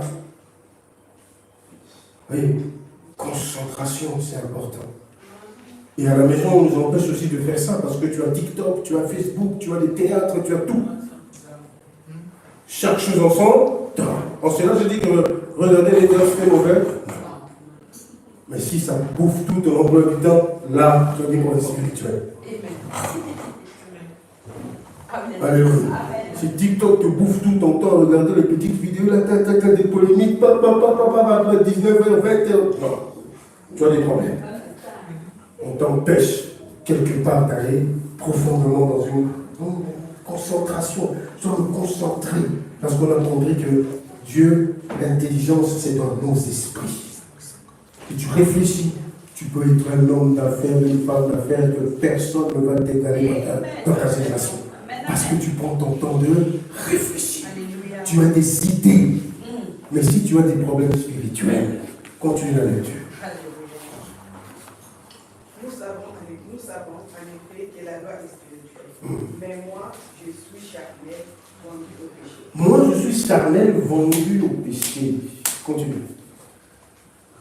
Car je ne sais pas ce que j'ai fait. Je ne fais point ce que je veux. Tu as vu la chaîne? Impuissante face à tout. Tu seras toujours comme ça. Continue. Et je fais ce que je hais. Je fais ce que je aime. Comment une personne normale, tu peux faire ce que tu n'aimes pas? Amen. Continue. Or, si je fais ce que je ne veux pas, je reconnais par là que la loi est bonne. Et maintenant, ce n'est plus moi qui l'ai fait, mais c'est le péché qui habite en moi. Tu as vu? Lui, il a compris son problème. Il a dit, moi, mon problème qui fait que je suis autant faible face à tout ça, c'est parce que moi, j'ai détecté le péché. Quand on ignore la source de cet échec, c'est très compliqué. Comme je l'ai dit, quand on ignore la raison pour laquelle, dis, moi, si je suis là, je fais ce que je hais, ce que je fais, tout ce que je veux faire, c'est toujours ça. Si je le fais, justement, j'ai compris, c'est le péché qui habite en moi, l'homme charnel qui sera toujours impuissant face à des esprits. Toi, tu peux aller combattre un sorcier comme ça, sans Jésus, et demain tu vas mourir. Demandez à ceux qui ont osé aller frapper un sorcier. Je t'ai vu la nuit, papa, ça sent le combat, pas comme ça. J'ai vu quelqu'un le lendemain matin qui va frapper son voisin, pas le toqué, le lendemain, le sorcier lui dit, ah, toi tu as osé. Ben tu verras, parce que lui il sait que spirituellement je suis plus fort. Charnellement, peut-être tu peux me boxer, c'est vrai. Mais spirituellement, moi je vais t'anéantir. C'est pas contre la chair et le sang le combat. Pas du tout. Tu ne peux pas essayer de guérir une maladie où il y a des sorciers derrière. Ce n'est pas le médecin traitant qui va te soulager de ça. Non. Le problème, c'est ça. Au nom de Jésus, je te l'ordonne. Alors quand tu parles avec assurance, c'est comme ça. Alléluia. Continue avec Dieu. Ce qui est bon, je le fais, n'habite pas en moi, c'est-à-dire dans ma chair. J'ai la volonté, mais non le droit de Et puis ce qui est bon n'habite pas en moi. Waouh! Quel examen de conscience, franchement. Amen. Qui peut être courageux à ce point et dire des choses comme ça? Comme je reconnais que Nazakalana monté dans la Bible. Alléluia. Qui peut être sincère intellectuellement jusqu'à ce point et dire que je reconnais que Nazakalana sont mis son vie? Non, mais vous riez, c'est la vérité. Non, c'est la vérité, papa. C'est vrai. Parce que j'ai dit, quand tu sais, c'est là que la délivrance commence. Ouais. Amen. Tu sais que Nazakalana faible. Si je vois une fille ici, je craque. Tu es sincère, oui ou non? Que moi, en tout cas, tu ne te casses pas comme le monsieur là avec ses lunettes. Non. Je dis, moi, vraiment pas ça. Si tu ne m'aides pas, car quand je vois une femme, je craque. Je dois attaquer. C'est plus fort que moi. Voilà. Lui, au moins, il s'examine. Il dit, moi, j'ai rien de bon. Alléluia. Ouais. Et qui l'emmène là-bas? C'est Dieu. Amen. Tu réfléchis, tu dis, ah ouais, c'est vrai. Je déconne là. Là, je pense que je déconne. Alléluia. Et quand je vais chercher l'aide chez Dieu, c'est sincère ou c'est pas sincère? C'est sincère. Qu'est-ce que Dieu fait? Il te sort de là. Amen. Mais quand tu casses, celui qui casse ses transgressions ne prospère pas. Alléluia. Alors, une mauvaise habitude, ça peut te jouer de mauvais tours. Il n'y a peut-être pas un démon, mais c'est ton caractère. Tu es habitué tellement à faire ça que tu as ruiné tout dans ta vie. Mais le jour où tu te ramènes, cette habitude de manger tout le temps, je dois arrêter. Tu manges, cholestérol. Oh. Alléluia. C'est important. Alors, prends soin de toi. Dis à ton voisin, prends soin de toi.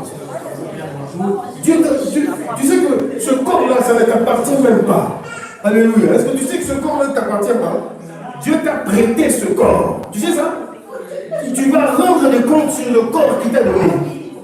Alors, si tu rends ton corps au Seigneur, n'a pas sida, n'a pas cholestérol, moi je te donné un corps sain. Toi, tu me redonnes un corps pourri. Alléluia. On va te dire. Oh, moi, je t'ai dit, quand tu es venu au monde, un corps sain. Comme le bébé, là. Sain. Il n'y a pas de problème. Mais en grandissant, c'est ça le péché dont l'apôtre Paul parle. C'est naturel. Ça se développe en toi. Quand tu avais 3 ans, tu avais des idées que tu as eues à 16-17 ans? Non. À 3 ans. Moi, d'ailleurs, on m'appelait M. Labbé, il y a 13 ans. J'avais 5 ans, on m'appelait M. Labbé. Bon, peut-être qu'ils voyaient les gens du pasteur aujourd'hui, mais on m'appelait M. Labbé et j'aimais qu'on m'appelle M. Labbé. Donc, si tu veux que je prenne quelque chose, tu m'envoies ça, je boude. M. Labbé, tu peux aller me chercher ça? Voilà, j'aimais trop ça. Oui. Mais de M. Labbé à Banoudi à 14 ans. Le péché s'est développé petit à petit et ça a tout compliqué. Tu es devenu bandit inarrêtable. Continue. Car je ne fais pas le bien que je fais. Je ne fais pas le bien que je fais. Et je fais le mal que je ne veux pas. Et je fais le mal que je ne veux pas. Et si je fais ce que je ne veux pas, ce n'est plus moi Qui le fait? c'est les péchés qui habitent en moi. Donc il y a influence mon qui me pousse à aller là-bas. Vas-y. Je trouve donc en moi cette loi. Mhm. Moi, je veux faire le bien. Le mal est attaché à moi. Voilà, ça c'est la nature d'Adam. Car La chair faible. Continue. Car je prends plaisir à la loi de Dieu, selon l'homme intérieur. Mais je le vois dans mes membres une autre loi qui lutte contre la loi de mon entendement. Une autre loi qui lutte. En tant qu'homme chrétien, j'aime venir à l'église, j'aime la Bible. Mais il y a une autre loi extérieure qui lutte avec moi. On a cette lutte-là. Aujourd'hui, chez nous, on est affranchis, c'est parce qu'on aime Jésus. Combien de fois dans le passé, le matin, avant de venir à l'église, tu commences à penser déjà, ah non, mais je pense que... ah, il pleut. Ah. Tu cherches quelque chose. Ah. Dès que tu as quelque chose, tu t'accroches. Ah, il neige, hein? Ah, le bus va glisser, moi j'ai les enfants. Non. Dimanche prochain, Dieu comprendra. C'est la vérité. Amen. Une autre loi qui lutte avec toi. C'est comme cette loi-là, c'est quoi? C'est quelque chose que tu vois pas. Combien de fois on a été en face des montagnes comme ça, on a réagi sérieusement. Après, défaite sur défaite. Parce que tu combats une entité spirituelle sérieusement. Alléluia. Amen. Il faut arrêter avec ces choses, sinon on va tourner en rond toute la vie. Amen. On va aller dans les sites unions sur la délivrance, il n'y aura rien. On va courir dans tous ces prières en ligne là, il n'y aura rien pour moi. Parce que je n'ai pas compris l'origine de certaines choses. Je dois un moment m'auto-examiner. C'est important. Alléluia. Très vite, un homme ne voulait pas faire la vaisselle pour aider son homme.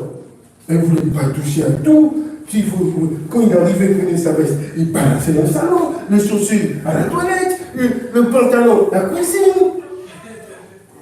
Bordélique. Et la femme se plaignait. Oh, tu m'aides pas, je viens d'avoir un bébé. Comment? Aide-moi. La nuit, il veut faire une rotation que le papa donne à 2 heures, la maman donne à 3 heures. Non, je suis fatigué, ça c'est le boulot des femmes, fais toi-même. C'est que la femme, après 9 mois de grossesse, après une période pénible d'accouchement, fatiguée. Et le bébé à 3-4 mois, elle n'en pouvait plus. L'homme ne l'aidait pas. Aux autres bons ça, tous aux bons. Va maintenant la prière en ligne, va prier. Va chasser les démons. Déjà avec cette mauvaise habitude que tu as, qu'est-ce que tu construis ou tu détruis? Mais à un moment d'examen de conscience, ah, j'aime ma femme quand même. Ça ne peut pas continuer comme ça. La moindre des choses, c'est de faire quoi? De donner un coup de main. C'est important. Tu changes ton couple. Tu sauves ton couple.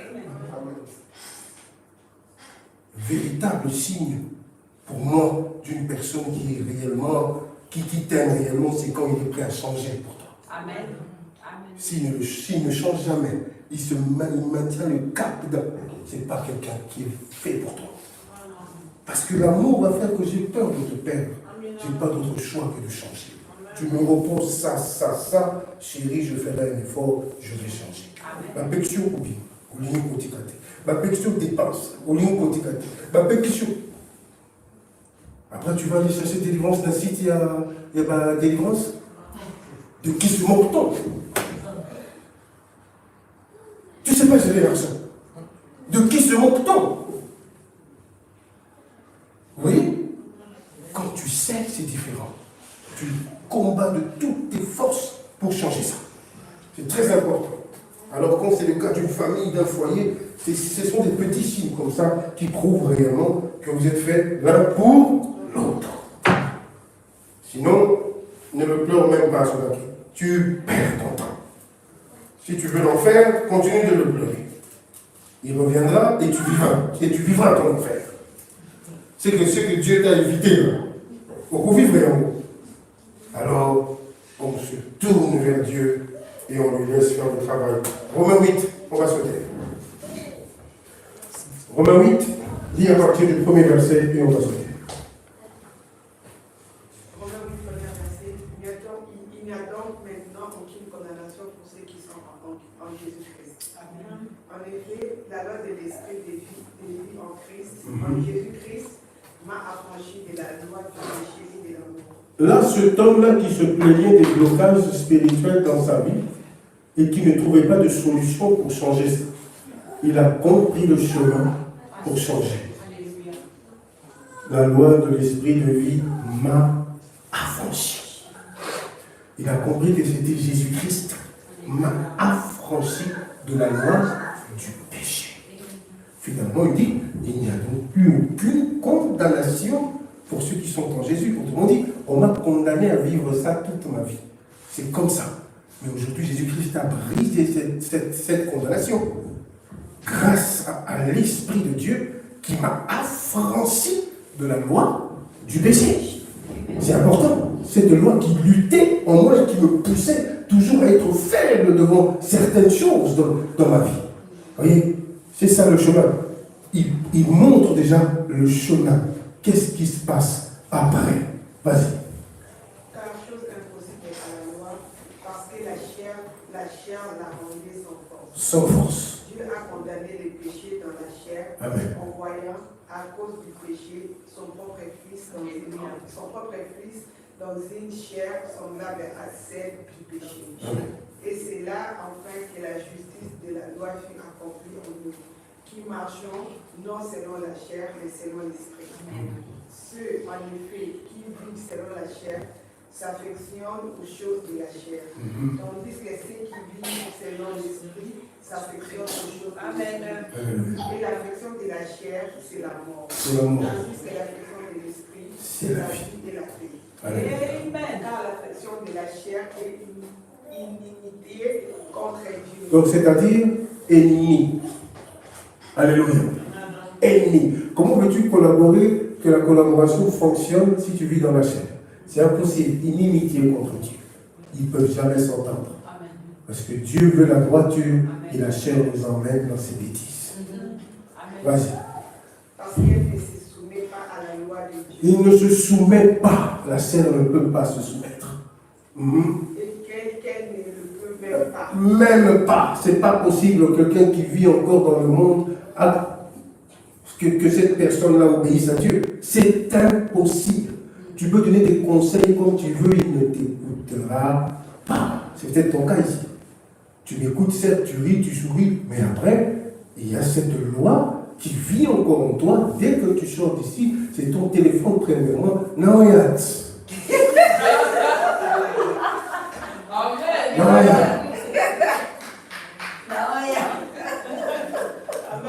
Donc c'est entré là, c'est sorti là. Ne peut même pas se soumettre. Même pas. Parce qu'il n'a pas la nature. Comment marcher et collaborer avec Dieu comme ça? C'est pour ça que même la nuit, quand tu as des cauchemars, tu te lèves, tu dis au nom de Jésus, il fuit même pas. Ça, j'ai remarqué ça. Il essaie de dormir, va attaquer, il s'est levé. Tu es malade de attaquer. Parce qu'il n'y a pas d'impact dans ce que tu fais. La chair rend tout ça faible. Continue.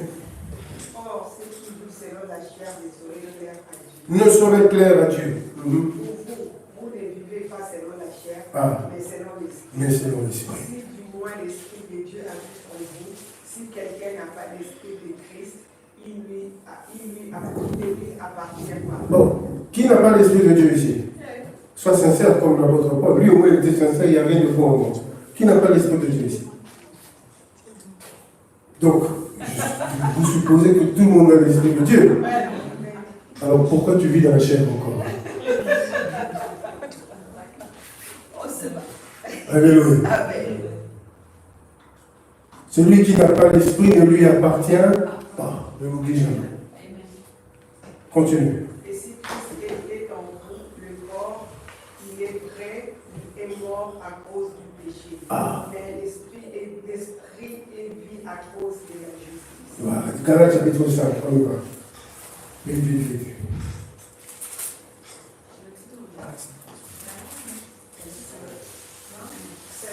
5, Galates 5.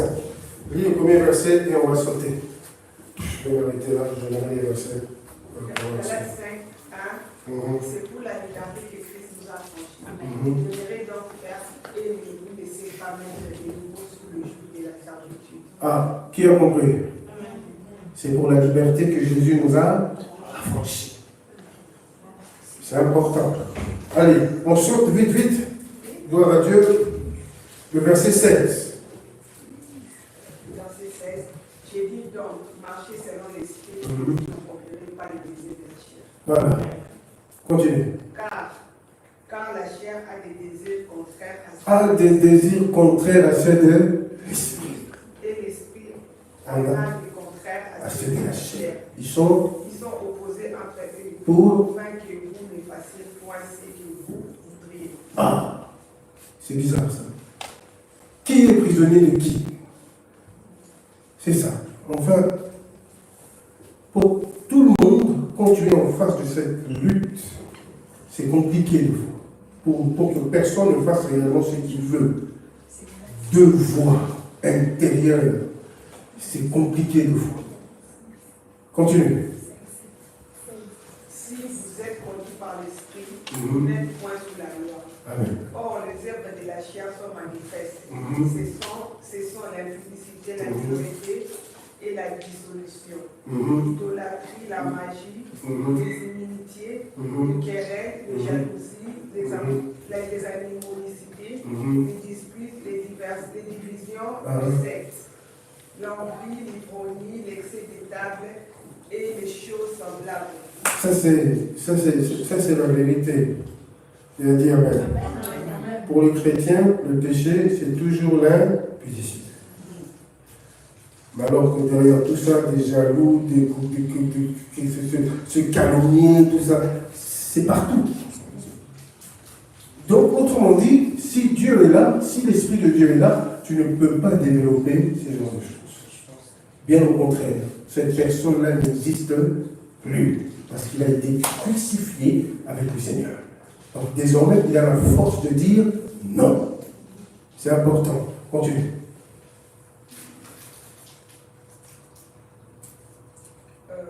Je vous dis d'avance, comme je l'ai déjà dit, que ceux qui promettent de telles choses n'hériteront point le royaume de Dieu.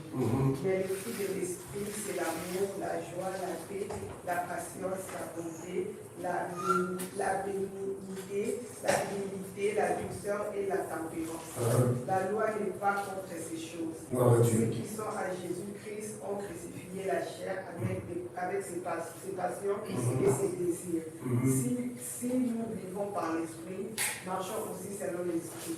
Ne cherchons pas une belle gloire en nous provoquant les uns les autres, en nous portant envie les uns aux autres. Parole du Seigneur. Ça, c'est très important pour une collaboration, une marche fructueuse avec le Seigneur. C'est important. Quand on a crucifié la chair, c'est terminé.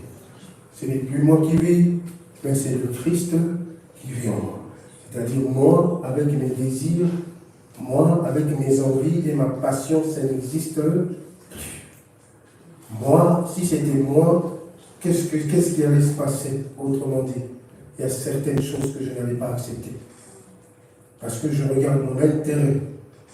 Alors, comme l'apôtre Paul avait compris le mystère, c'est pour ça qu'il a déclaré, désormais c'est le Christ qui vit en moi. Ce sont les intérêts du Christ qui passent en premier. Parce que si moi je me regarde moi, la prison, la honte, les difficultés, les insultes, toutes ces choses-là, ça peut avoir raison de moi. Parce que c'est difficile de servir un moment pendant les moments d'épreuve, maladie, et ainsi de suite. Mais malgré ça, il dit, ce n'est plus moi qui vis. Donc ce n'est pas la priorité, ce n'est pas moi, mais c'est le Christ qui vit en moi. C'est toujours les intérêts de Jésus. Alléluia. Partout où il m'envoie, je ne résiste jamais. Même si je n'ai pas envie, je n'ai pas d'autre choix. Même si c'est quelque part où c'est hostile, mais je n'ai pas d'autre choix. Et c'est ce qui a facilité sa collaboration avec Dieu. Ses désirs ont disparu. Et Dieu, qui connaît nos cœurs, qui connaît nos besoins, il sait exactement ce qu'il te faut. Et a dit Amen. Ce que Dieu n'aime pas, c'est les fantasmes. Non, c'est important. Fais de l'Éternel tes délices. Et il te donnera ce que ton cœur désire.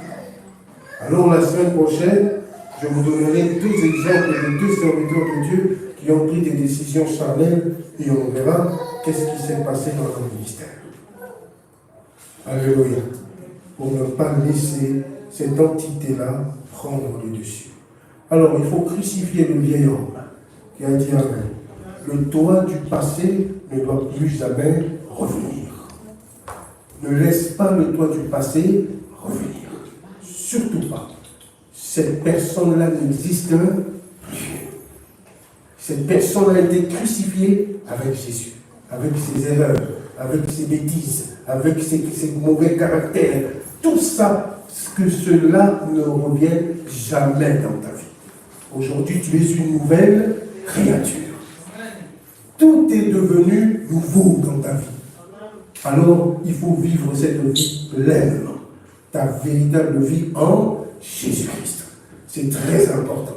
Et plus je vivrai là-dedans, plus ça sera, je vais faciliter les choses avec mon Dieu et tout se passera très, très bien. Que le Seigneur vous bénisse.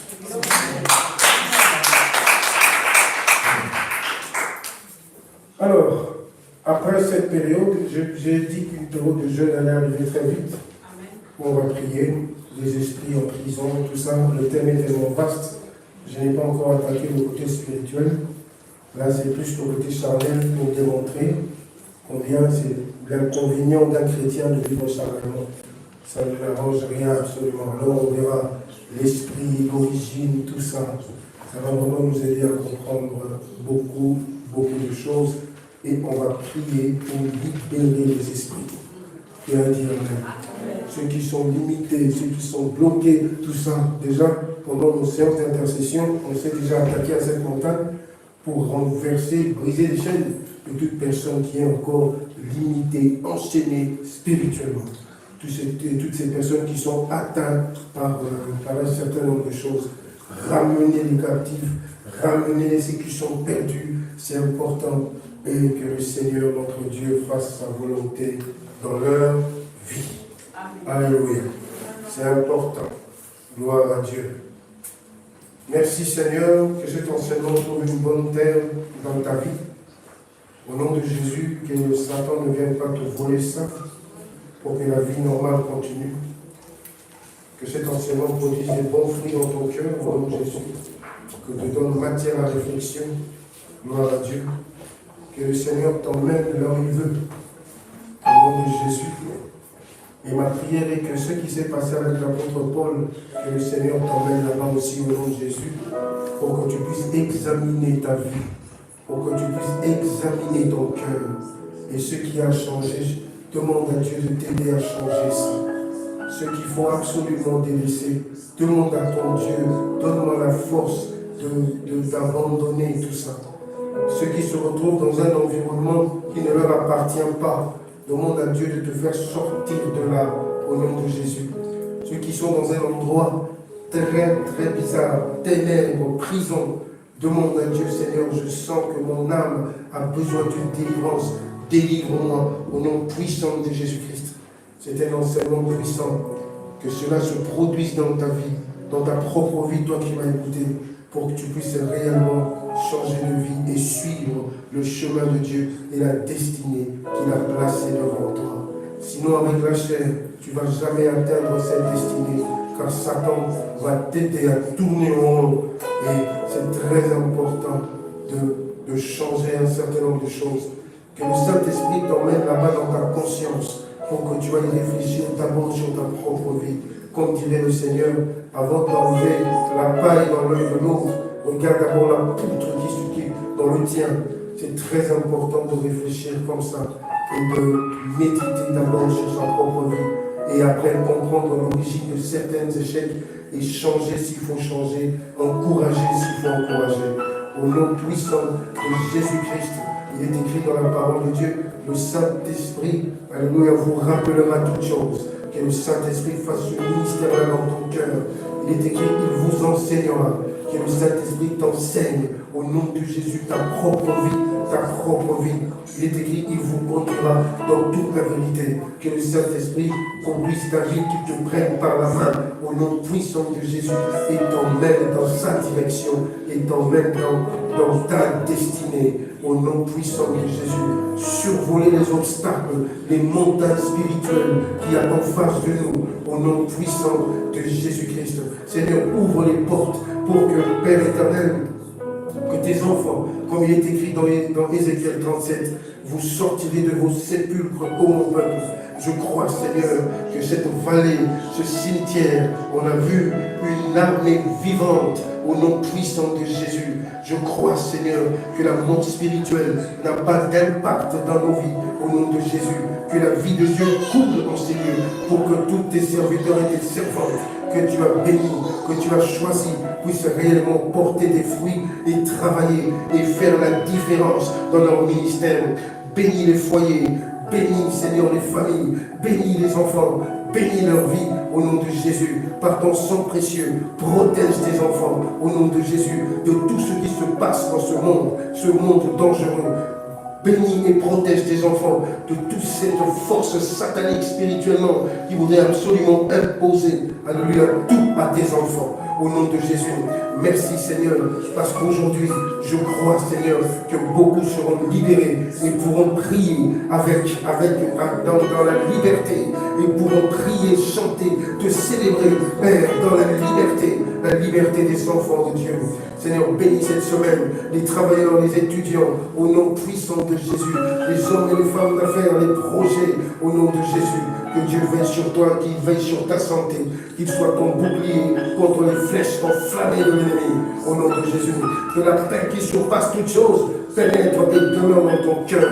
Que la sagesse vienne dans ton cœur et l'intelligence dans ton esprit pour t'aider à créer et aller le plus loin possible dans ta vie. Au nom de Jésus-Christ, nous disons tous Amen. Amen. Alors, prépare ton offrande. Gloire à Dieu. Que Dieu soit loué.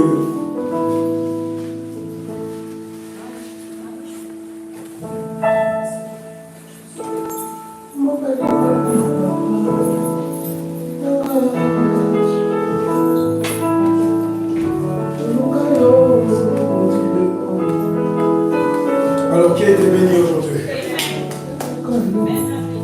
Gloire à Dieu.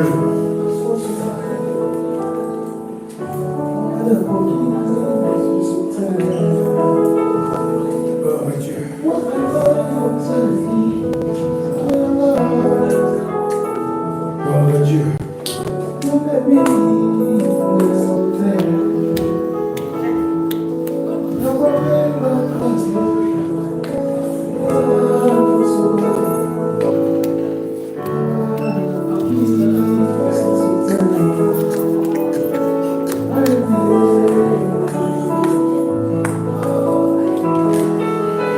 Amen.